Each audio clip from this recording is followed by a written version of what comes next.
বিএনপির স্থায়ী কমিটির সদস্য মির্জা আব্বাসের মস্তিষ্কে অস্ত্র পাচার করা হয়েছে। বিএনপির স্বাস্থ্য সম্পাদক ডাক্তার রফিকুল ইসলাম জানান, রাজধানীর এভারকেয়ার হাসপাতালে বিশেষজ্ঞদের ভার্চুয়াল মেডিকেল বোর্ড সবকিছু পর্যালোচনা করে অপারেশনের সিদ্ধান্ত নেন।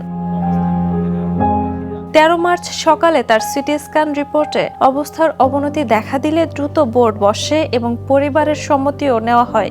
দেশের প্রখ্যাত নিউরো বিশেষজ্ঞরা বোর্ডে ছিলেন, যার মধ্যে অধ্যাপক আলিউজ্জামান জোয়ারদার, অধ্যাপক কাজী দ্বীন মোহাম্মদ, অধ্যাপক শাহাবুদ্দিন তালুকদার সহ এভারকেয়ার হাসপাতালের বেশ কিছু চিকিৎসকরা রয়েছেন।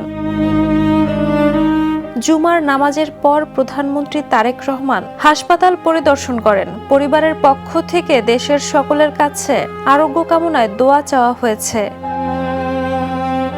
Desk report, the news.